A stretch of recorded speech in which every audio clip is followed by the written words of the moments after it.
Selamat pagi jemaat terkasih.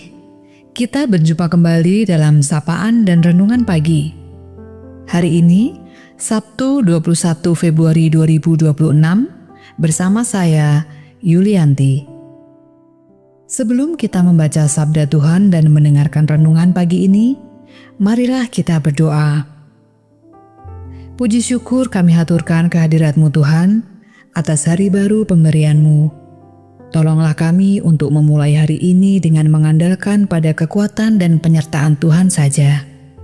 Biarlah firman-Mu selalu menjadi kekuatan kami dalam mengerjakan segala sesuatunya hari ini. Dalam nama Tuhan Yesus Kristus, kami berdoa. Amin. Jemaat terkasih, kita berada dalam masa Prapaskah, yang tahun ini mengambil tema Kebangkitan Kristus memperbarui ciptaan, Paskah ekologis.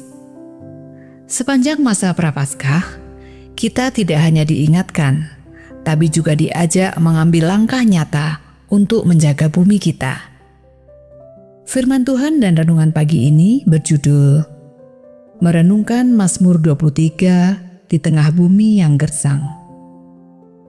Renungan akan saya bacakan dari bahan persekutuan doa hari keempat dari buku panduan Masa Raya Paskah tahun 2026 terbitan LPPS.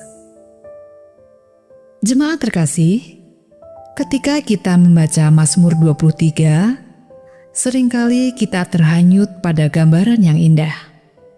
Padang rumput hijau, air yang tenang, jalan yang benar. Semua itu terasa seperti lukisan damai.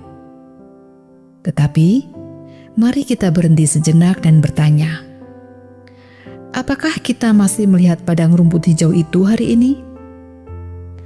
Apakah sungai-sungai kita masih tenang dan jernih? Bagaimanapun kita harus mengakui bahwa realitas di sekitar kita sangatlah berbeda. Sungai berubah menjadi saluran limbah, hutan menjadi tanah gersang, udara menjadi sesak oleh polusi. Bagaimana kita dapat berkata, Tuhan adalah gembalaku, takkan kekurangan aku. Sementara, ciptaan yang dititipkan kepada kita sedang rusak dan menderita. Mazmur 23 mengingatkan bahwa pemeliharaan Allah selalu hadir lewat ciptaan. Rumput hijau bukan hanya simbol rohani, tetapi makanan bagi ternak, sumber kehidupan petani, dan paru-paru bagi bumi.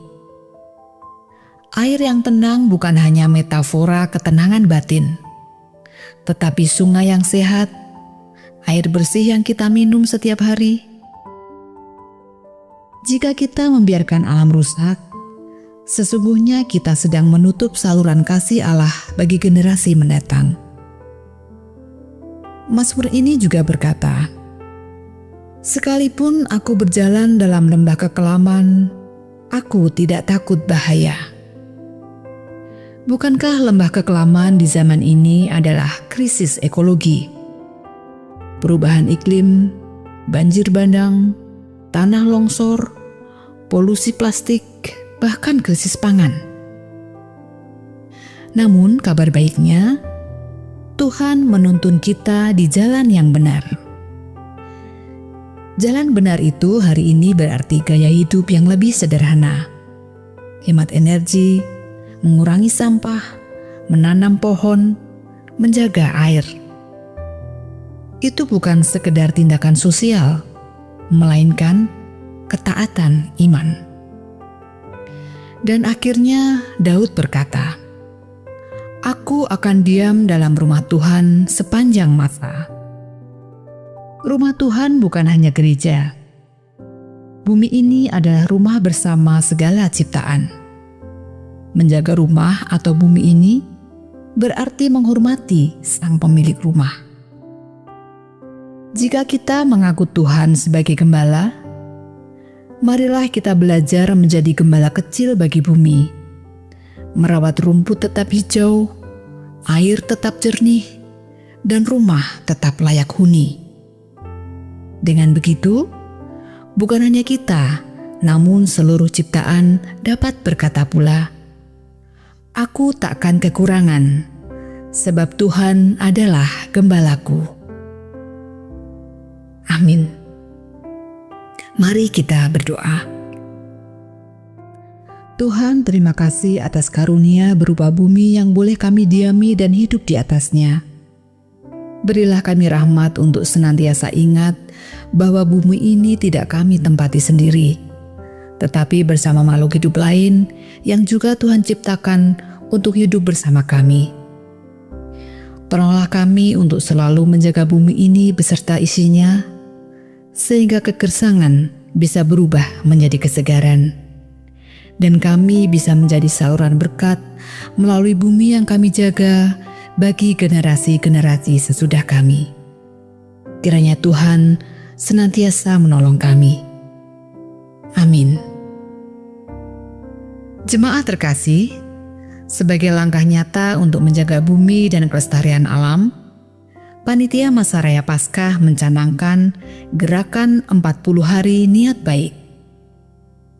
Hari ini kita diajak untuk mengurangi penggunaan plastik. Kita bisa memakai kertas atau daun untuk pembungkus, atau membawa tumbler atau wadah minum sendiri daripada membeli air minum kemasan plastik. Kita juga bisa membawa tas kain sebagai ganti tas kresek untuk wadah belanjaan kita. Mari mengambil satu tindakan nyata hari ini yang bisa berdampak untuk masa depan. Tuhan Yesus memberkati.